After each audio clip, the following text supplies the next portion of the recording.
Okay, so this coaching video I am calling the first 5 minutes. And what I am referring to is the first 5 minutes of your day. And you are missing out on a real opportunity in those first 5 minutes if you just jump out of bed like you always do, and or even before you get out of bed, the first thing you do is pick up your phone and turn on your phone, or turn on a screen and you're taking in information right away. um, you have habits and patterns that have developed over time, and they affect the rest of the day. Okay, so utilize this first 5 minutes differently, beginning right now, tomorrow morning. Okay, it's going to make a big difference because there's this aspect of us that we're missing out on that's very creative. And when we go off to sleep, and as we're waking up, a part of us called our subconscious mind is open to suggestion in a much bigger way, because we're just coming out of a time when we're waking up that we've literally, you know, some people describe it as your consciousness has left. And though your body is lying there, you aren't really aware, even though consciousness is always aware. I mean, it's kind of confusing at times to understand this. All I'm saying is use the first 5 minutes differently. And first of all, when you start coming up out of that time and your subconscious mind is open, it's a good idea to just begin to, as you're coming back into an awareness, become aware of your surroundings, okay? And just start to let it in slowly. Don't stand up, because as soon as you stand up, thoughts are going to start to come rapidly in, just like they always do, because now you're prone. I mean, you're standing up, okay? And this is the way we're designed. And you're probably going to do what you always have done. Okay, so just notice your habits and patterns. If it is immediately looking for the phone, pause and don't do that. If it's immediately to jump up and make a cup of coffee, pause. Okay, don't do it. Do this first 5 minutes differently. So as you're starting to come up out of that dreamy place, just drop in some thoughts you want to have as the experience of your day. Like, this is going to be a great day. That's pretty easy, right? I'm really looking forward to this day. Or, I just feel so wonderful. Or I feel so fortunate that, and you fill in the blank with all the things that you would label fortunate, right? You appreciate this bedroom. You appreciate this bed. You appreciate your family if you're surrounded by loved ones who might hopefully be asleep if they're little children, right?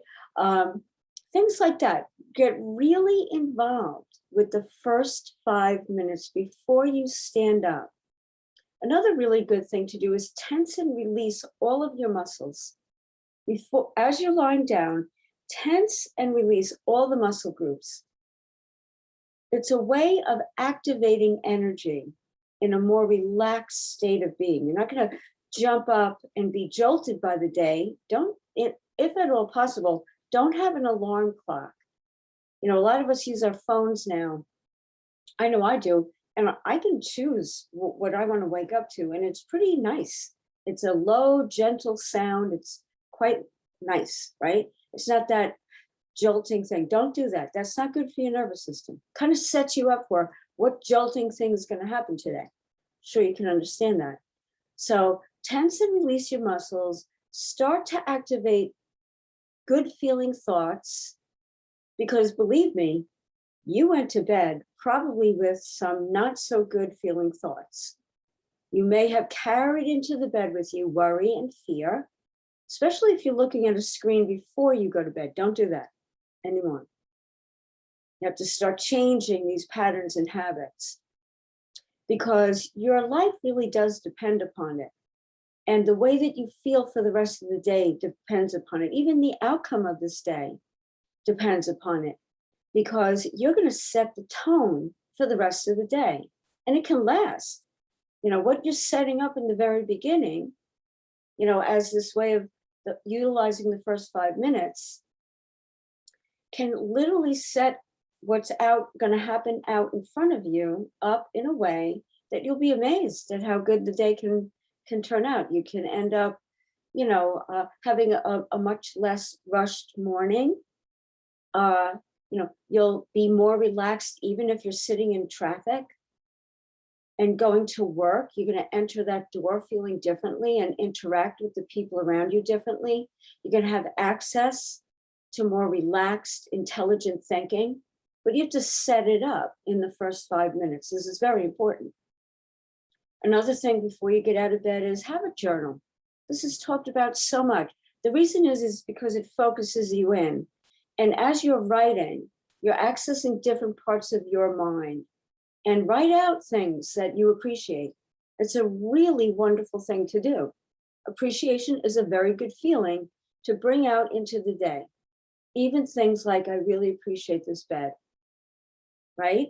I really appreciate how my room is set up, or I really appreciate my home, that I have a home, that it's warm, that I have access to all of these wonderful things that a lot of people we know do not, right?